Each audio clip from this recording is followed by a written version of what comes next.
Bienvenidos y bienvenidas a una nueva edición del Archipiélago Histórico.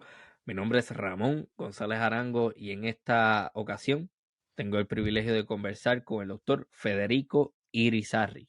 ¿Cómo estás? Buenas tardes. Saludos Ramón, un placer estar acá y te felicito, ¿verdad que sí? Por el trabajazo que estás haciendo con este podcast que cada vez se está haciendo fundamental. No, muchísimas gracias, gracias por el apoyo. Este episodio yo estaba esperándolo con ansias porque toca un tema bien especializado dentro de la literatura. Y es un tema del que yo jamás he escuchado nada. Un tema que, a mi entender, no es muy conocido. Y yo creo que la poesía en general tiende a ser eso, parte de esos géneros literarios que no tienden a ser muy populares o muy discutidos. Pero nada, eh, háblanos un poco más de su trasfondo para las personas que no están familiarizadas con su trabajo. Yo sé que es profesor en la UPR en Ponce. Pues sí, imparto cursos de español básico, también de literatura puertorriqueña y literatura y sociedad en la Universidad de Puerto Rico en Ponce. Colaboro también con el Centro de Estudios Avanzados de Puerto Rico y el Caribe.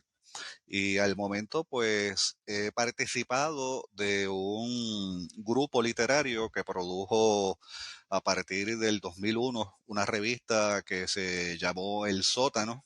Se produjeron cerca de 5 o 6 números, más varios números especiales también. Y pues he tenido la oportunidad de escribir y publicar 2 libros de poesía y Ujú. recientemente pues escribí un texto que fue la tesis doctoral que finalmente se llamó La escritura del Gremlin y aborda el tema del minimalismo antipoético en Puerto Rico. Lo puedes enseñar para las personas que potencialmente estén interesadas en adquirirlo. Ahí está, la escritura del Gremlin. Interesante. Se Es- publicó con Isla Negra. y nuevamente, ¿cuáles son los nombres de las otras publicaciones y cómo se consiguen? ¿En dónde? Pues yo no sé si se consiguen todavía, ¿verdad? A mí me quedan quizás 2 por aquí. El primer libro que publiqué en Ujú. el año 2006, también con Isla Negra, se tituló Kitsch. Es este que tengo acá. Son poemas que están organizados alfabéticamente Sí. y que juegan pues un poco con el concepto de la antipoesía. Y el segundo que se publicó con Aventis, este que está acá se titula Minoría Absoluta. Aquí yo trabajo más bien la poesía de carácter aforística o el minimalismo antipoético que después me hacen derivar a pensar en una tesis enfocándome en otros poetas acá en Puerto Rico. Mm. Me llama la atención el título y la portada, kitsch, porque eso es un término que se utiliza mucho en el mundo del arte y yo diría que en su gran, ¿verdad? Yo diría que se podría utilizar para determinar la mayoría del arte que se está produciendo ahora mismo. El llamado arte, que eso no es otra Eh, cosa que kitsch. Sí, sí. Bueno, en un principio, ¿verdad? El kitsch tuvo una connotación fuertemente negativa. Hay quien Ujú. asegura que el término proviene del alemán para indicar la basura recogida de la calle. Otros los vinculan con el concepto de sketch en términos de que es un dibujo en proceso.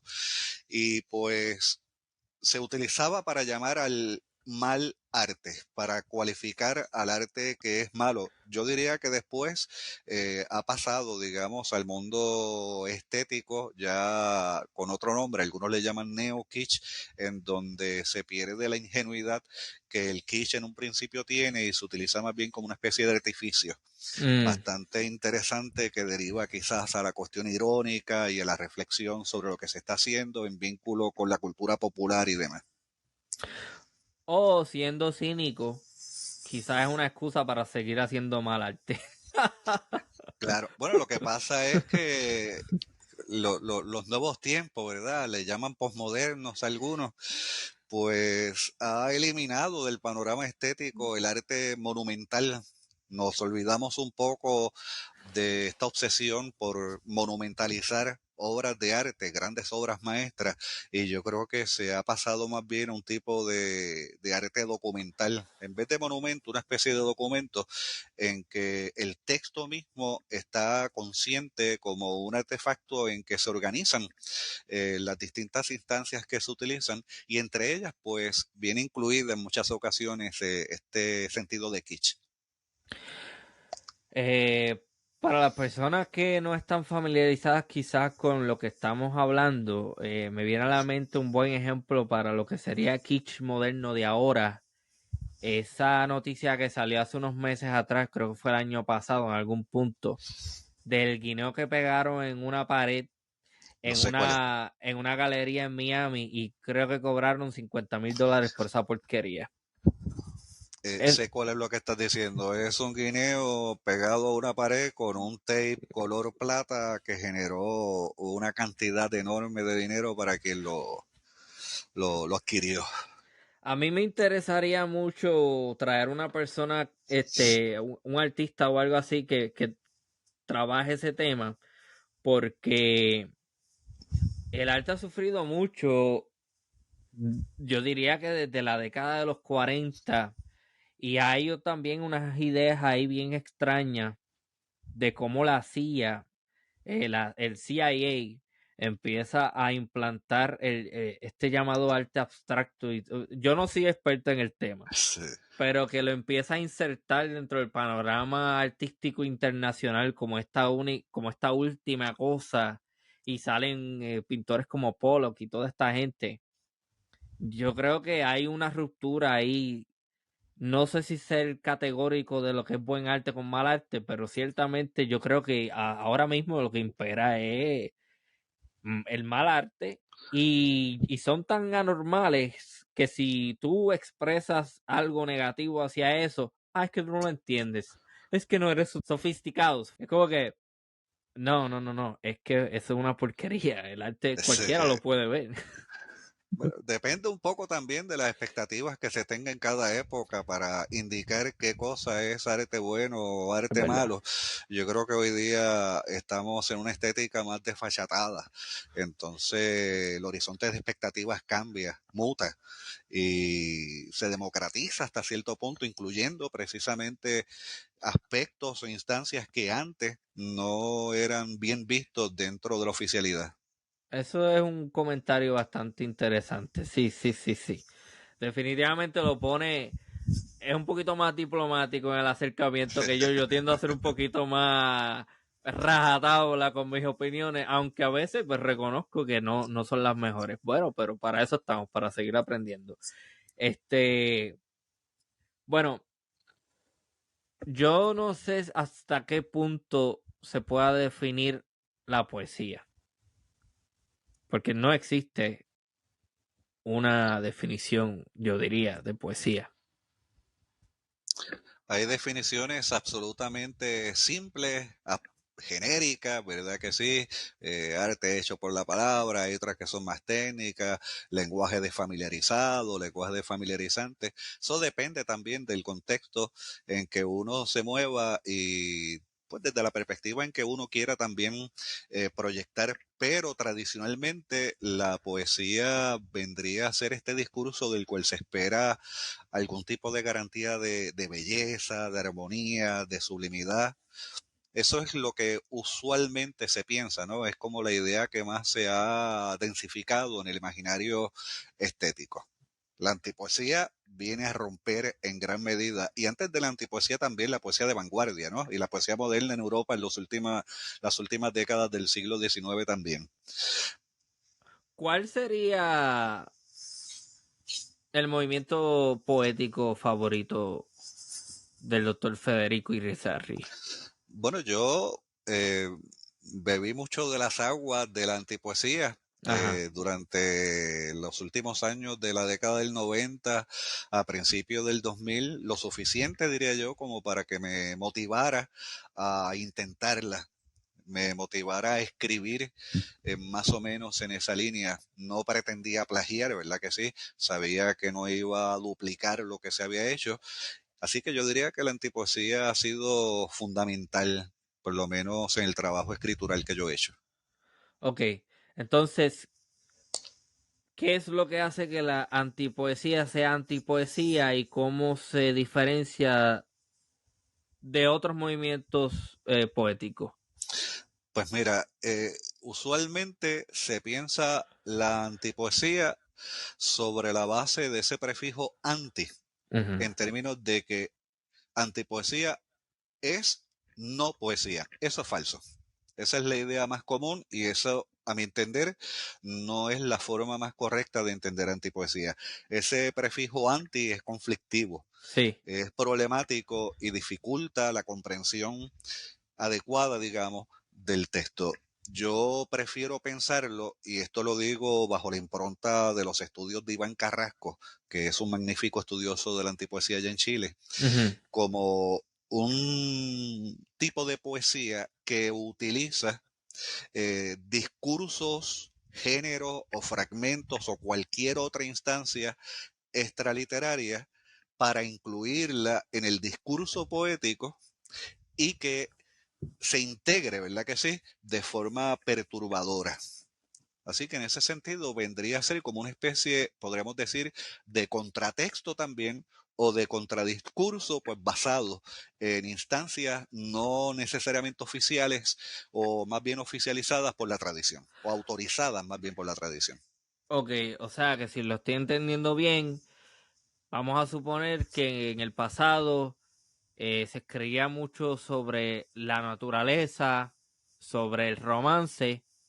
Entonces la antipoesía lo que hace es tomar cosas quizás que no están aceptadas dentro de ese canon como algo cotidiano o algo vulgar, por ejemplo, y lo convierte eso en poesía. Sí, en cierta medida es una parte, ¿verdad?, que es vital para la antipoesía. No significa que la antipoesía hace eso por primera vez. O sea, ya esto se ha practicado antes. Ujú. Piensa tú, por ejemplo, que en un poema como Walking Around de Pablo Neruda, hay elementos antipoéticos. Al final habla de calzoncillo y calzoncillo es una palabra muy poco poética, una palabra que prácticamente no encontramos nunca en un poema. Sin embargo, está integrada ahí. Sin embargo, eso no hace necesariamente que ese texto sea antipoético. Piensa, por ejemplo, en un poema de Baudelaire en Francia a finales del siglo 19 en Ujú. que genera un discurso de amor sobre la base de una pareja que se encuentra una carroña a un perro muerto, digamos, un cuerpo muerto a mitad de camino. Entonces describe de forma abyecta el cuerpo con sus gusanos y su putrefacción y de ahí llega una conclusión de amor más allá de la vida. Eso no es normal dentro de un poema. Ajá. Eso no es bello en el sentido usual o tradicional de la palabra. La antipoesía hace eso, pero no lo hace necesariamente de forma original, quiero decir, por primera vez. Antes se había practicado. A mi entender, hay algo más que hace la antipoesía, quizás de forma todavía más consciente, que es obrar de manera contratextual. Es decir, que el antipoema usualmente es un poema que se enfrenta a otro texto para transgredirlo. Yo creo que si se unen esas dos cosas, estamos todavía mejor encaminados hacia la definición del antipoema. Pero ¿en qué se diferencia entonces la antipoesía del movimiento vanguardista si al final lo que buscan es romper con los cánones de lo tradicional? En gran medida, yo creo que Parra dijo alguna vez que es la antipoesía una especie de surrealismo más cotidiano, más normal. Ajá. La diferencia está en gran medida, diría yo, en que la vanguardia produce una poesía bastante oscura, difícil de entender, Oh, sí, ok. replegada, pero el antipoema, si bien tiene una herencia de la vanguardia, se dispara más bien hacia la claridad. Es un tipo de poesía que pretende entenderse más, con elementos obviamente vanguardistas, sobre todo surrealistas, hasta dadaístas si se quiere. Están ahí, pero en función de una clarificación mayor como acto comunicativo. Ok, cuando el doctor Federico Irizarry habla sobre Parra, está hablando de Nicanor Parra, una figura bien importante. Ahí me encanta la poesía de él. Sí. Yo, de hecho, no es que haya leído mucho a Neruda, pero para mí Parra es aquí, es el tope. No, esa es mi Sí. opinión. A mí me gusta más él que Neruda. Ok, pero estoy haciendo una relación ahora mismo, me estoy dando cuenta de que hay una utilización de términos que también son aplicables al mundo de las artes plásticas. Por ejemplo, el dadaísmo. El Sí. dadaísmo es un movimiento de la pintura, del performance, de arte en general, del principio del siglo XX, pero también tiene una manifestación en lo escrito. Entonces estoy viendo unas relaciones aquí vanguardistas, me imagino que también tiene relación con el movimiento vanguardista del arte. Correcto, sí.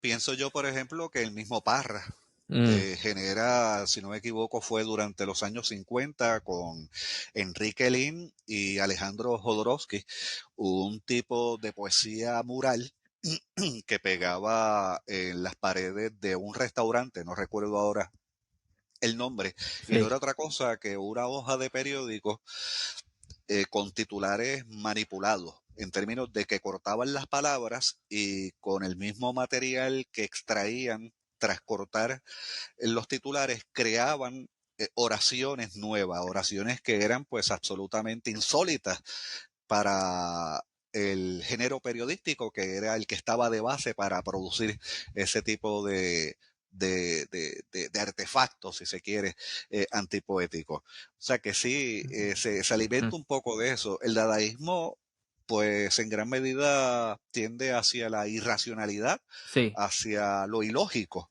Bien, y yo creo que le sirve en gran medida como de cama a Parra, en gran medida para lo que va a ser posteriormente, el surrealismo también. Yo no soy teórico ni nada por el estilo, pero a mí me da la impresión de que quizás inconscientemente estamos viviendo una nueva oleada de dadaísmo ahora mismo. Es posible, o quizás hasta de un surrealismo también ya normalizado. Eh, Breton llegó a decir que el acto surrealista por excelencia era salir a la calle y disparar a mansalva, ¿verdad? Lo loco. Y eso pues se vive continuamente, sobre todo en los Estados Unidos, cuando entra un pistolero joven, digamos, a disparar una ráfaga, ¿verdad? Contra los Sí. maestros, los estudiantes y demás. Es un acto surrealista desde la perspectiva de Breton, pero completamente normalizado. Ya nos gusta como Ah, realidad, ¿verdad que sí, sí? ya. Es increíble, pues yo resido en los Estados Unidos actualmente y la realidad es que ya eso no es noticia, ya es normal. Sí. Ya quizás produce un revuelo en su entorno local en donde sucede quizás el evento, pero no se amplifica como se solía amplificar. Y yo creo que eso es triste, porque Tristísimo. es deshumanizante. Este, y de hecho, he hecho ese comentario quizás también para personas que a lo mejor ven a Puerto Rico como a los ojos o que han criticado a Puerto Rico. Y yo, mira, di lo que tú quieras de Puerto Rico, quizás te puedo dar la razón, pero en Puerto Rico no se ha metido a alguien a matar niños en una escuela. Digo, Bien, esperemos que no suceda exacto. tampoco, pero entiendo yo que la cultura es lo suficientemente diferente a la de Estados Unidos en general como para que ese tipo de cosas no necesariamente ocurra. Y de nuevo, no soy teórico, no soy psicólogo, pero entiendo yo que hay un psiquis colectivo que nosotros no compartimos. Estamos en otra onda, por así decirlo, y yo no sé hasta qué punto sea posible que cosas así sucedan en nuestro entorno. Ha habido manifestaciones, yo le llamaría pseudo artística, ¿verdad que sí? No necesariamente en Puerto Rico. Por ejemplo, recuerdo haber leído alguna vez de alguien que propuso como arte colocar a un perro vivo dentro de una jaula de cristal en medio de una acera con el único propósito de que la gente viese cómo degradaba mientras se deshidrataba y moría de hambre. Entonces culminaba el aspecto artístico cuando ya el perro moría. A mí me parece eso absolutamente Macabro. macabro, cruel, nefasto. No lo llamaría arte, a mi entender, de ninguna manera. En ese sentido, No. yo creo que hay que postular, ¿verdad? Que sí, algunas lindes morales en el fondo. Yo creo que hay que ir en contra de esta idea, quizás de lo que es el arte es subjetivo, hasta cierto punto. Porque yo creo que la gran mayoría de la gente, independientemente de su nivel cultural o de si entiende o no lo que está sucediendo dentro de una obra, Yo creo que la mayoría de la gente tiene la capacidad de ver algo y decir, esto es arte o esto no es arte. Claro, Porque claro. arte es algo que no necesariamente se puede definir, pero quizás es una de esas cosas que tú sabes cuando lo ves. Que es igual que la poesía. Que bueno, pero ajá, ok, la antipoesía nace con Nicanor Parra. Se había utilizado el término antes. O Ajá. sea, ya en el 1919 Vicente Huidobro, por ejemplo, habría colocado la palabra antipoeta en el poema Altazor, pero realmente no podríamos considerar el texto de Huidobro como antipoesía. Creo que también un peruano para el año 26 había titulado Antipoemas, un libro de él, apellido Bustamante, si no me equivoco, pero tampoco podría concebirse como antipoesía. Digamos que si Parra no es el primero en utilizarlo, con él es que se consolida el término y la significación de la que goza hoy día ese término de antipoesía. ¿Qué es lo que hace que Chile sea un país tan fértil para la poesía? Y yo Pues he mira, eso conocido, ajá, ajá, ha sido un misterio. Yo no recuerdo quién fue, no sé si fue Menéndez Pidal en el siglo XIX, no recuerdo, que dijo que Chile no era un país de poetas, apenas de narradores. Y el siglo XX hizo un boom en términos poéticos porque no solamente generó muchos poetas, sino unos poetas excelentísimo, ¿verdad que sí? Así de entrada, pues mencionamos a Pablo de Roca, por ejemplo, a Vicente Huidobro, a Pablo Neruda, Gabriela Mistral misma, hay que ponerle ahí, a sí. Nicanor Parra, a Gonzalo Rojas y tantos otros que de momento se escapan y que todavía hoy día nos dicen mucho, ¿verdad que sí? Ya muchos han muerto, casi todos han muerto, pero hoy día son fundamentales. Enrique Lin más temprano, más recientemente. Yo creo que hay algo en cómo ellos se expresan, porque yo he conocido varios chilenos y yo creo que son dados a... Hay algo en cómo ellos hablan. Ya de por sí hay un cantadito en Sí, cómo expresan, en cómo hablan, en cómo te dan una idea.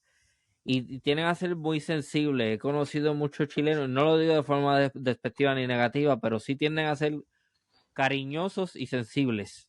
He tenido ingenioso. conversaciones, sí, he conocido personas de Chile que en la primera conversación, por ejemplo, te dicen, abrazo, que estés bien.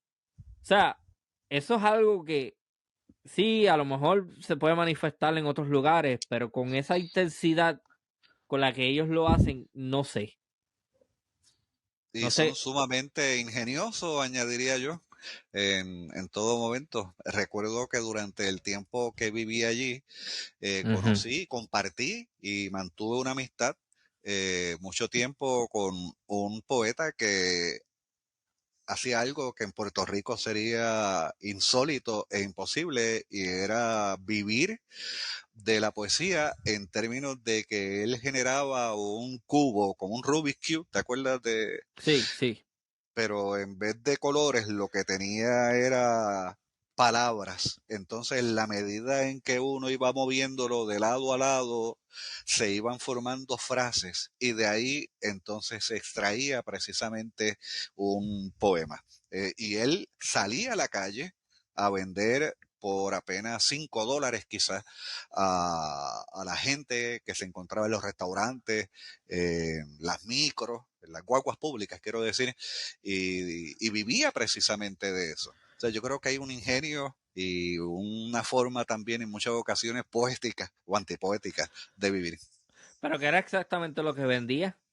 Era El, este cubo, el el cubo, oh, Rubik's Cube, vendía literalmente el cubo. No era que sí, utilizaba el cubo para redactar y eso después era lo que vendía. no, Es que vendía el cubo le también. sacaba los colores al cubo y le pegaba Ah, allí una pequeña etiqueta con distintas palabras. Entonces, pues se iba haciendo una oración o se iba haciendo una frase, un verso, una idea que después se convertía, o sea, uno lo iba escribiendo en la medida en que lo iba viviendo y tenía un poema al final.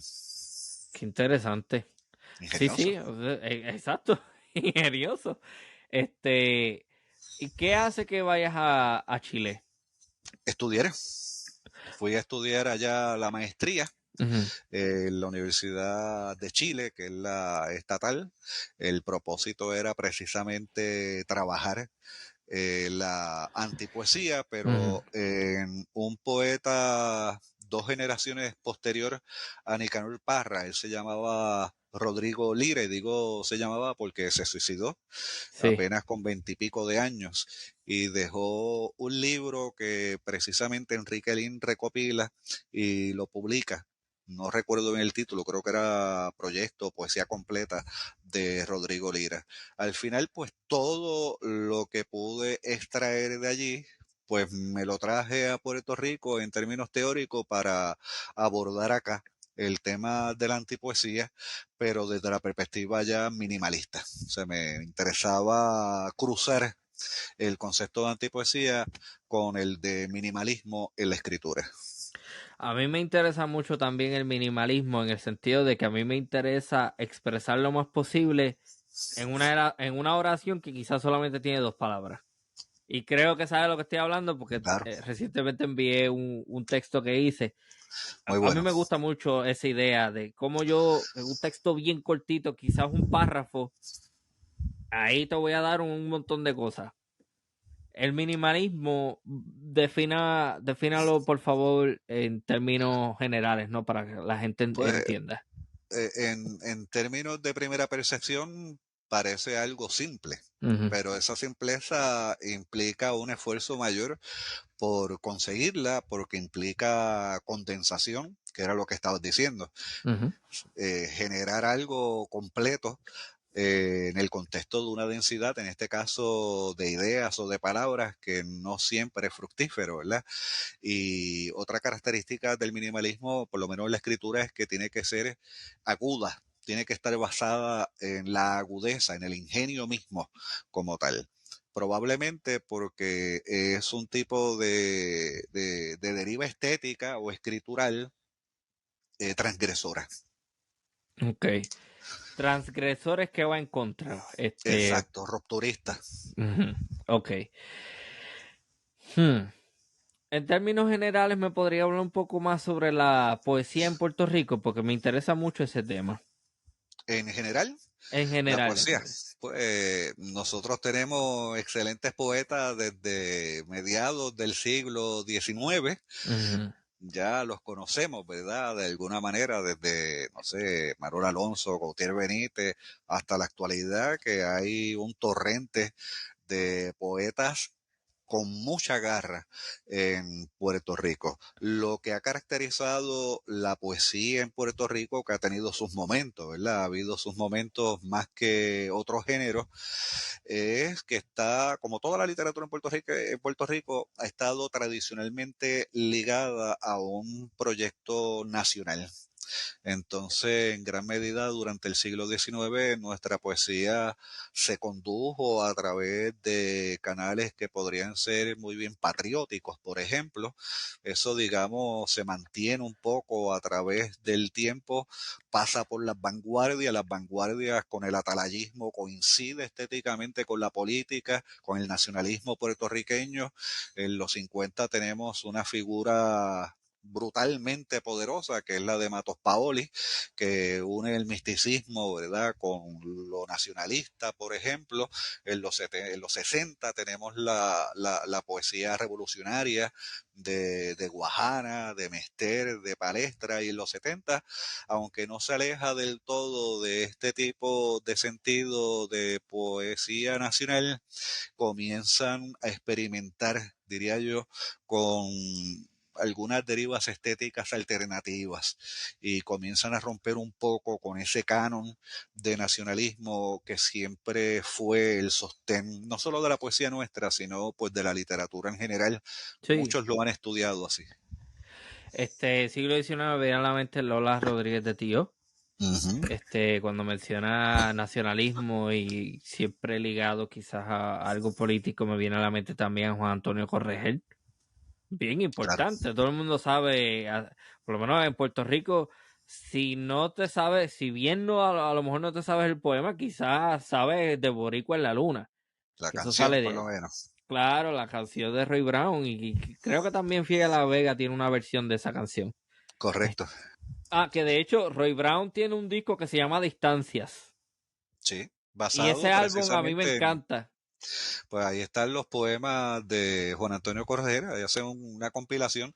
Él tiene dos, tiene uno de los años 70 y después una actualización en el 90, el 89-90, que moderniza, digamos, la música. Los dos son muy buenos. Sí, no, definitivamente a Roy Brown lo tengo que conseguir yo porque sé que hay una foto de él y mía en mi página de Instagram cuando yo pesaba 50 libras menos y estaba en el colegio en Mayagüez. Pero sí, ok, entonces, la antipoesía, ¿cómo llega a Puerto Rico? Pues mira, eh,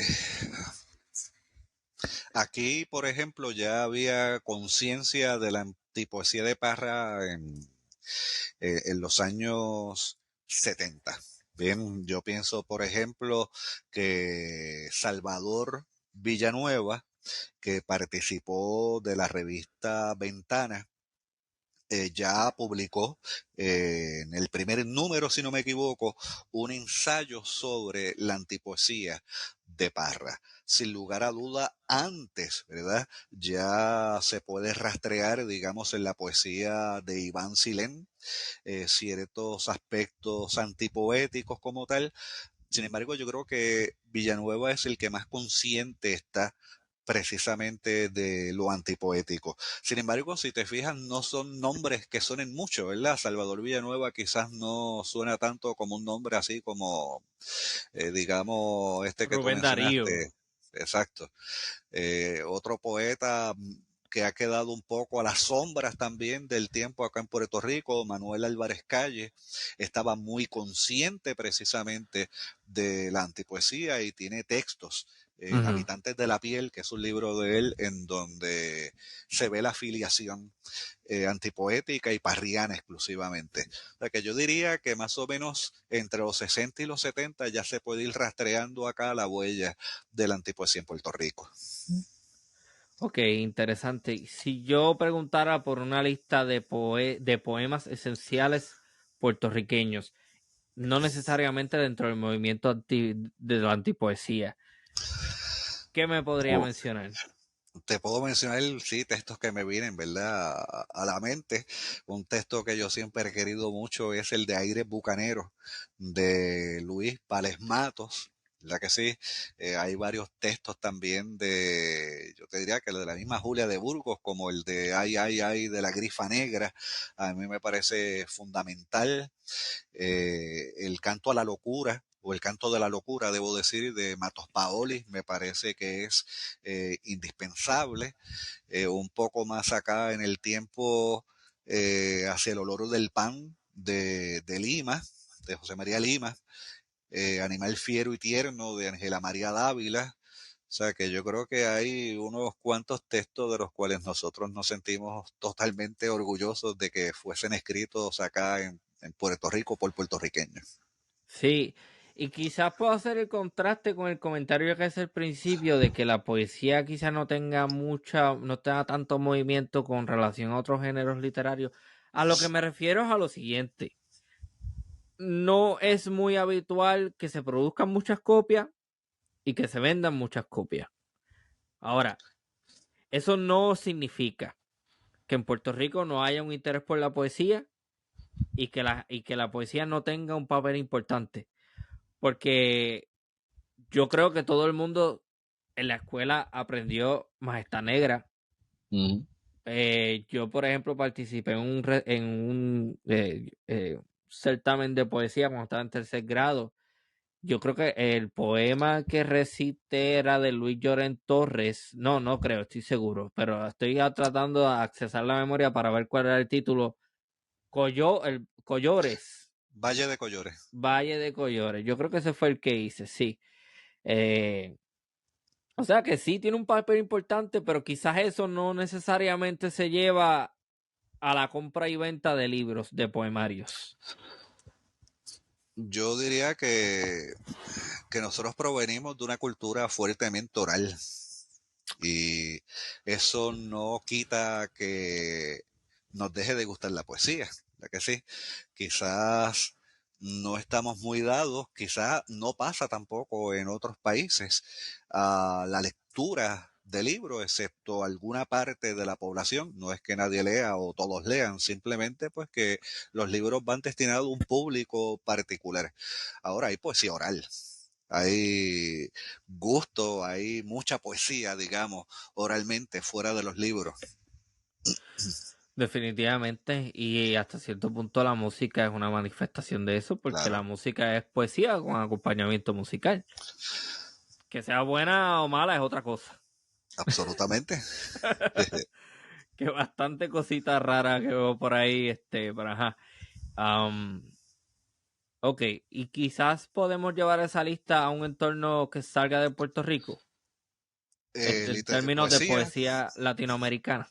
Sí, sí, yo creo que desde mi perspectiva son fundamentales, por ejemplo, César Vallejo en Perú, sobre todo Trilce, que es, digamos, lo mejor, digamos, de la poesía vanguardista, se adelanta hasta cierto punto al surrealismo.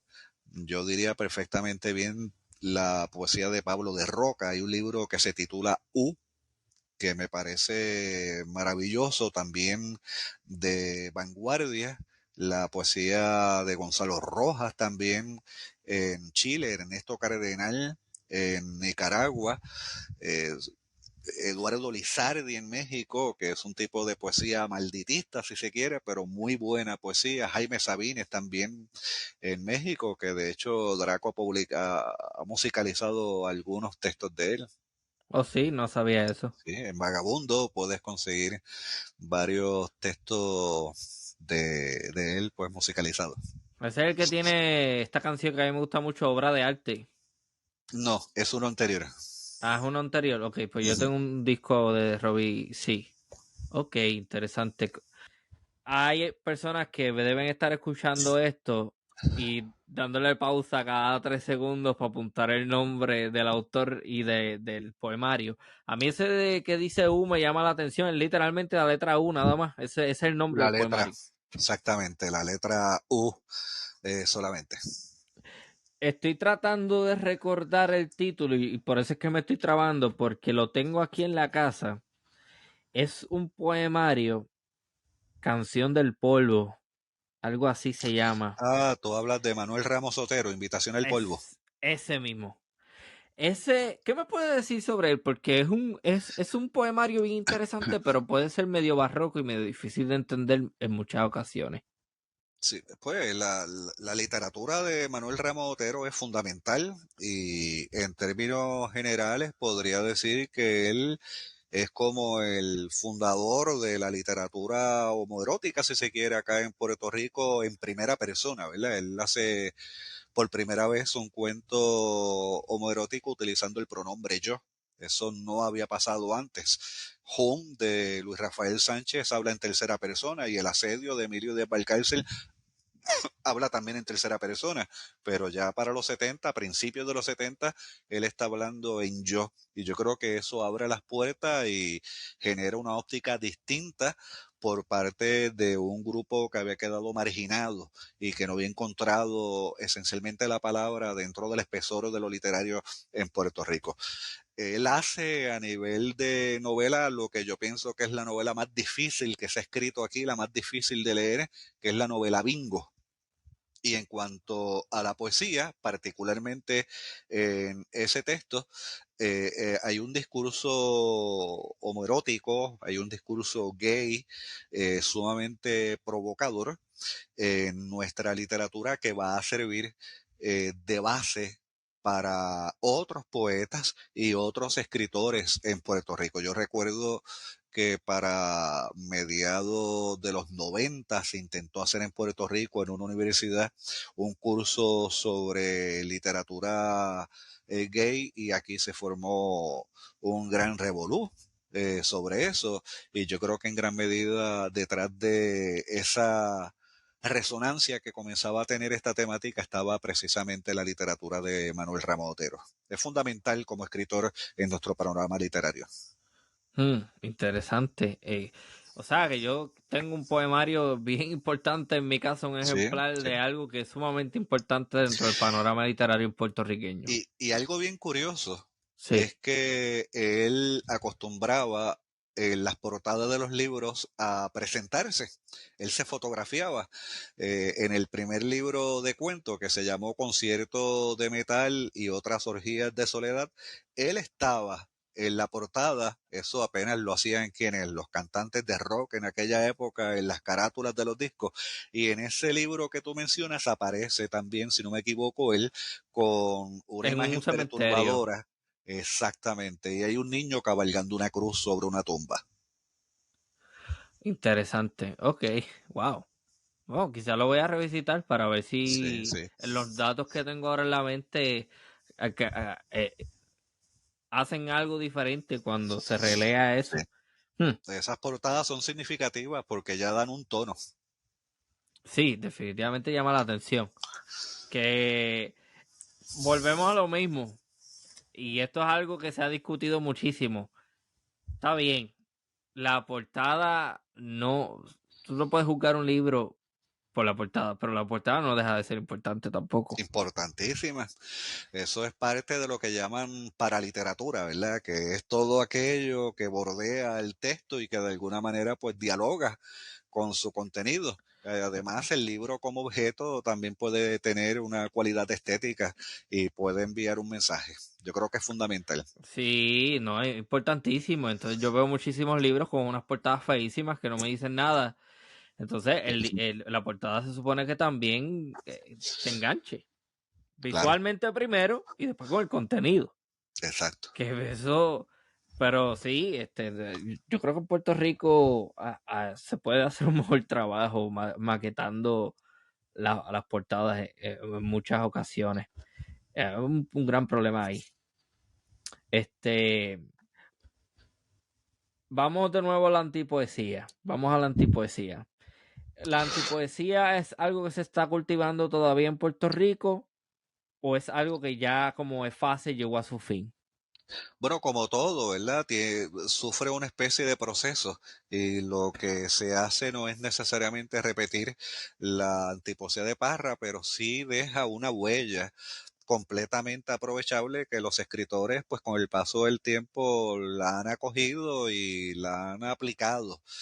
Pienso yo, por ejemplo, entre los escritores que he estudiado, que se puede ver tanto en Salvador Villanueva, que lo mencioné, en Edgardo Nieves Mieles, se ve también, y más recientemente en las últimas promociones, Jorge David Capielo Ortiz.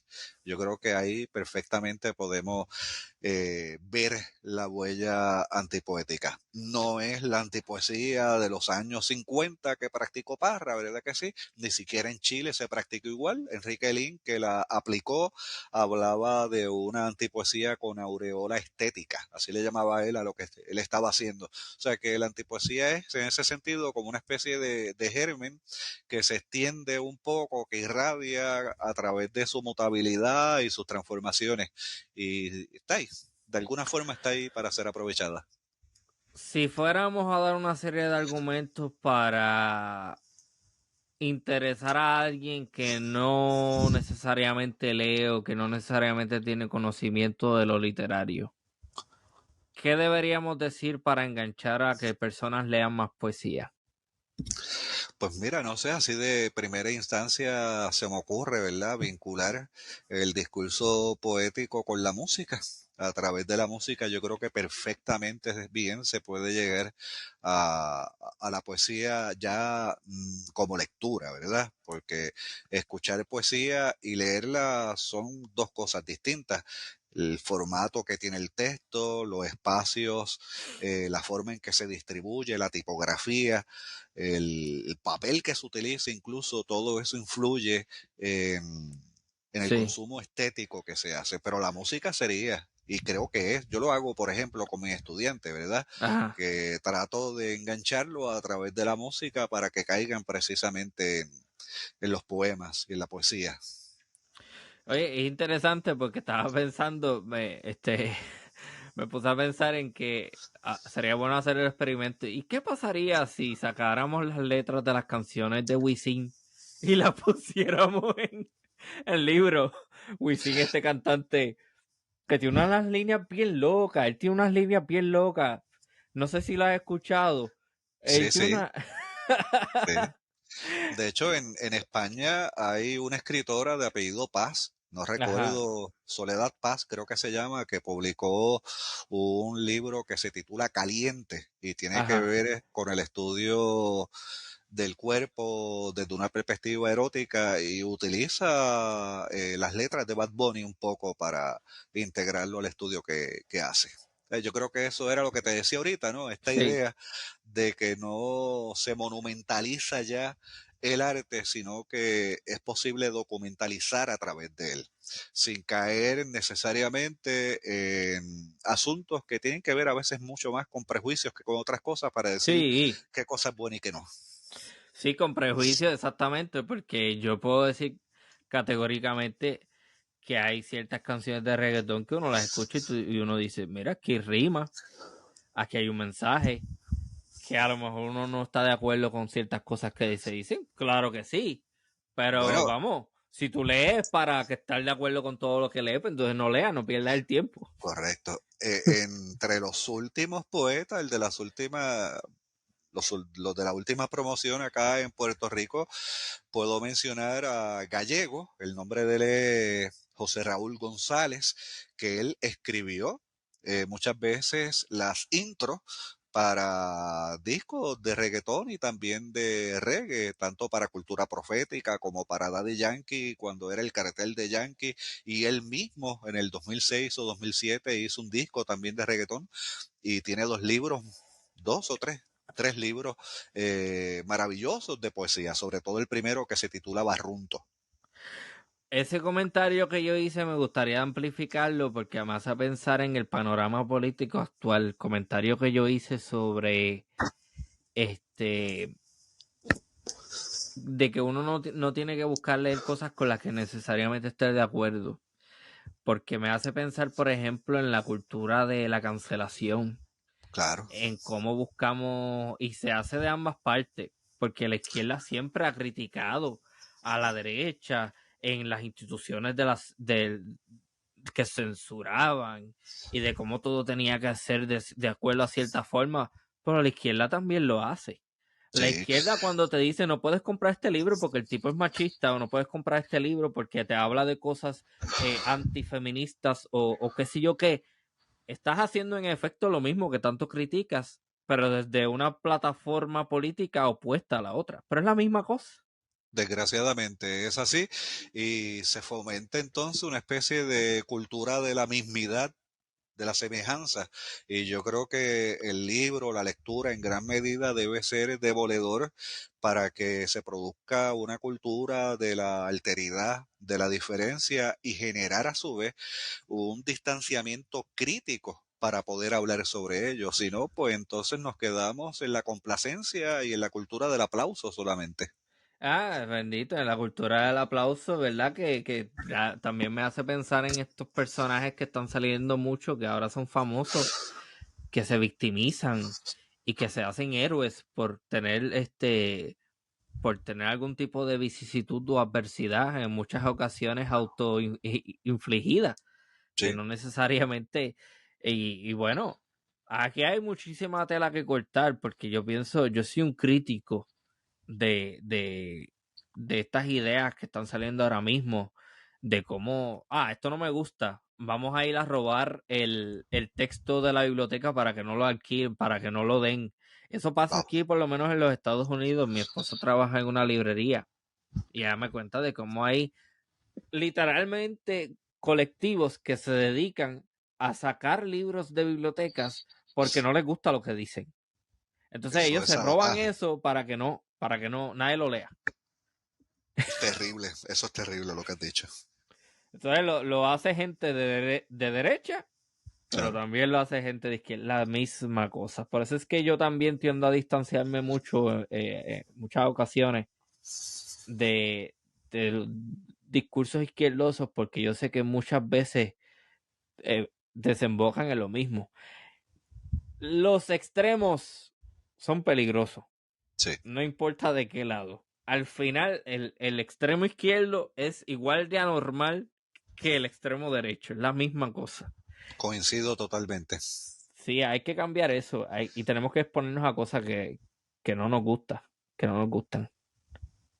Veo que vas a hacer un comentario. No, no, no, está bien. Ok, ok. Sí. ¿Cuál dirías es el movimiento o el estilo prevaleciente actualmente en Puerto Rico? Uy, Dentro de la eso poesía. está sumamente difícil, ¿verdad? Pero yo te diría que más o menos como del 2010 para acá, ha habido una literatura fuertemente inclinada a tratar la temática del género. Bien, yo creo que el libro de Mundo Cruel de Luis Negrón Oh, yo lo tengo. abrió. Sí, es muy bueno, es excelente. Sí. Ajá. Sirvió un poco para abrir las puertas, ¿verdad que sí? Y hoy día vi hace poco precisamente por las redes sociales que van a lanzar, si no es que lo lanzaron ya, un poemario de poesía trans, algo así. O sea, yo creo que últimamente se están inclinando un poco más por la cuestión de género. Es posible que todavía eso no se agote, quede muchísimo tiempo más por estar agotado. Hay mucho más que decir al respecto. Sí, ok.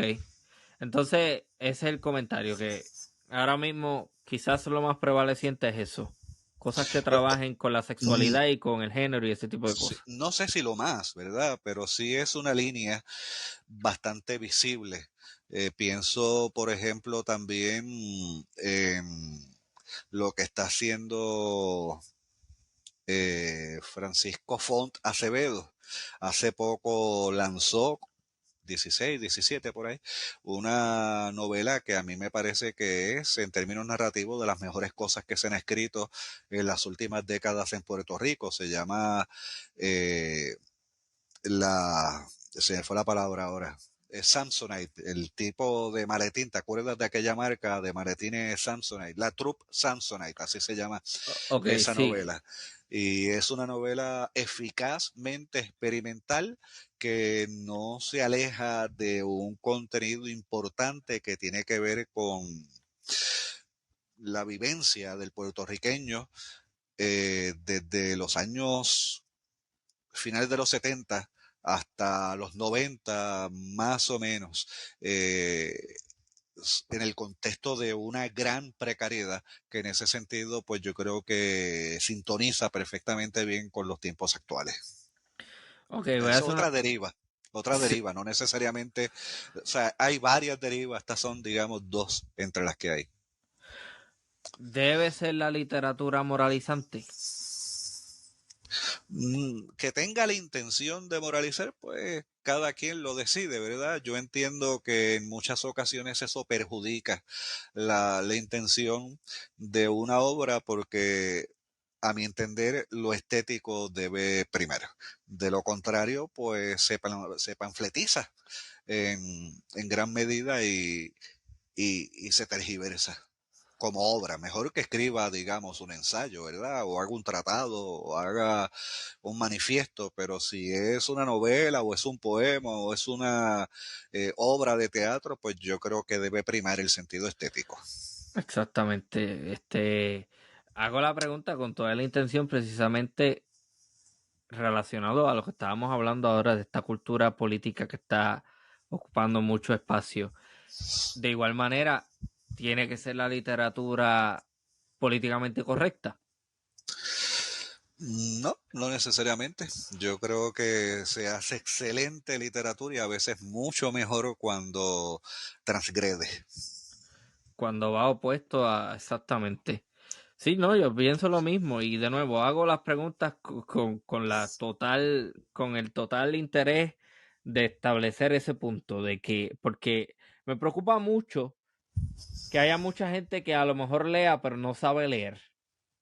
Y eso es otro tema que es bien importante. Háblanos un poco más sobre eso, de cómo leer.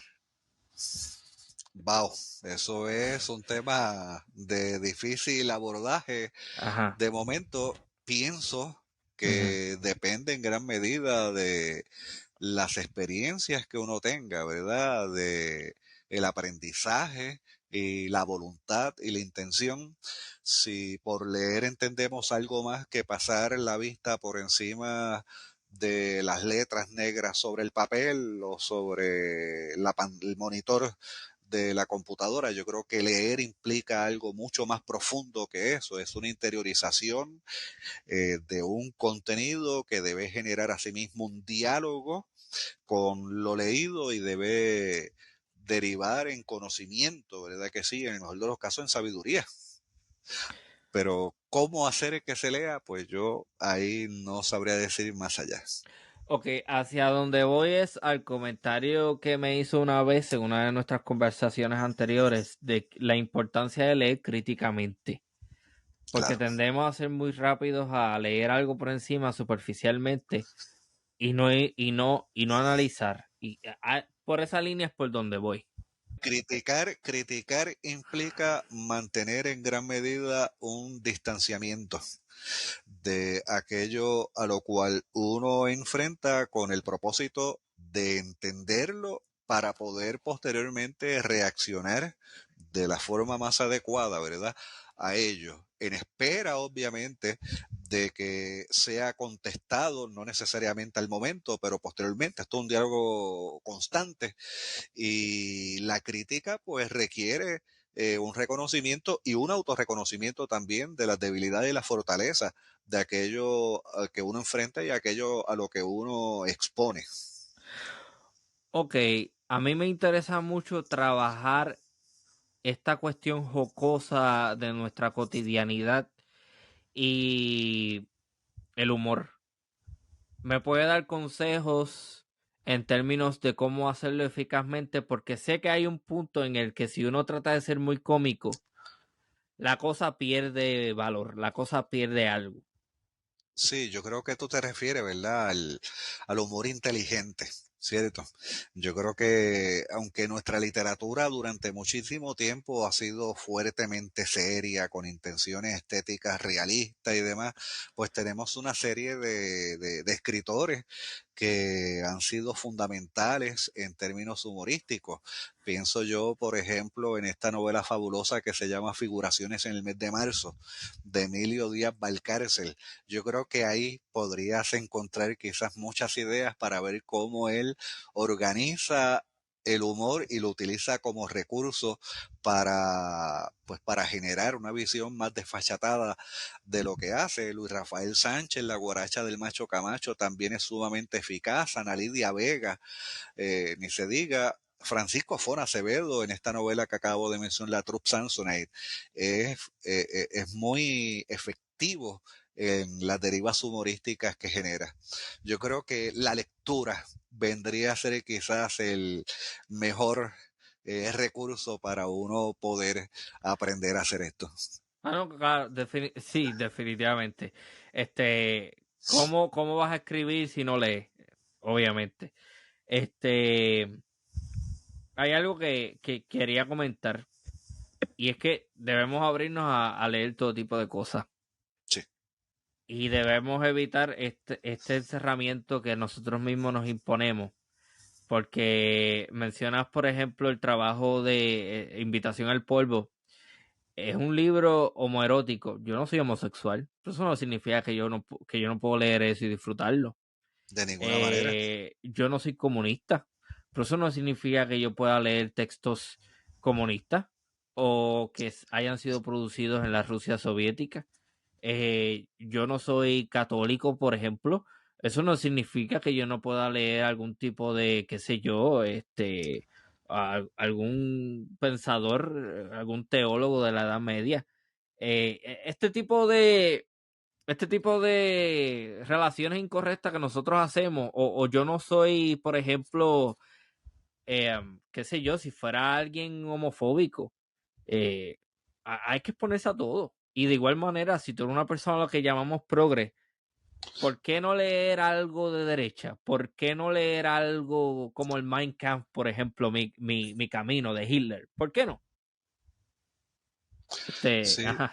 la lectura enriquece, ¿verdad? Yo creo que hay que partir de la premisa de que la lectura es una forma de enriquecerse y enriquecerse significa que uno pueda vivir asumiendo, ¿verdad? Las perspectivas otras que vienen de lugares quizás incómodos, de lugares que no necesariamente son aquellos a los que nosotros pertenecemos.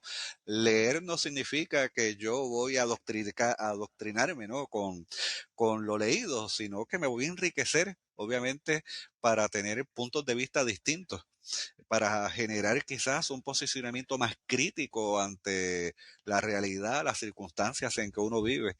Hay que partir de esa premisa. Si uno parte de la premisa, por el contrario, de que leer implica que me va a adoctrinar, pues ya se está transitando mal el camino desde el principio.